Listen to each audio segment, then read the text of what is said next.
හැමෝටම තෙරුවන් සරණයි. ඉතින් මේ හිමිදිරි උදෑසන ඔයාලා හැමෝගෙම සිත් සූපත් වෙන්න කියලා ප්‍රාර්ථනා කරන අතර අද දවසේ ආදරණීය විශ්ව මාතාව ඔයාට කියන්නේ මොකක්ද කියලා අපි බලමු.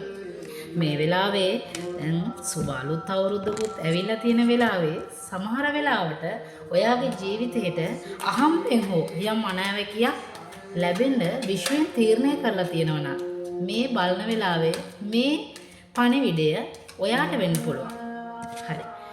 මේ වෙලාවේ ඔය යම් සිතේ පසුතැවිලි වීමකින් ඉන්නවා නම් ඔයාගේ පෞල් ජීවිතය සම්බන්ධව.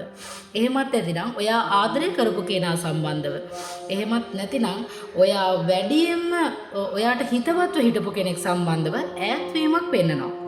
හැබැයි ආදරණීය විශ්ව මාතාව කියනවා මේ මැයි මාසේ 28 27 දිනවල් වලදී ඔයාට ඒ වෙනකොට අනිවාර්යෙන් එයා කතා කරනවා කියලා. ඒකට හේතුව ඔයාගෙත් යම් පුංචි අඩුපාඩුවක් තිබිලා තියෙනවා. හැබැයි ඒ කොයි විදිහට වුණත් එයා ඔයාගේ ජීවිතෙන් ඈත් වුණාට ආදරණීය විශ්ව මාතාව කියනවා මේ කාලේ මේ දවස් ටිකට ඉඩ දෙන්න. ඔයා සංසුන්ව ඔයා ගමන් මාර්ගේ හදාගන්න අනිවාර්යෙන් එයා ඔයාට කතා කරනවාමයි.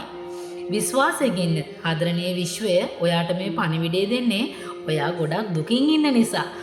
ඔයාගේ හිතේ මේ වෙලාවේ එයා ගැන තිබෙනා වූ වෛරයක් වගේ තියෙනවා නම් ඒ සිතුවිලි ඉවත් කරගන්න. ඒ වෙලාවෙදි ඔයාට වෙන්න තිබුණ දේ. එහෙමනම් ආදරණීය විශ්වයෙන් ඔයාට කියන්නේ ඔයාගේ හිත සුවපත් කරගෙන මේ කාලය වෙනකන් ඔයා කාලයට ඉඩ දෙන්න. එහෙනම් ආදරණීය විශ්ව මාතාවට ස්තුතියි කියලා කමෙන්ට් කරලා ලයික් කරලා ෂෙයා කරන්නත් අමතක කරන්න එපා. හැමෝටම දෙවි පිහිටයි.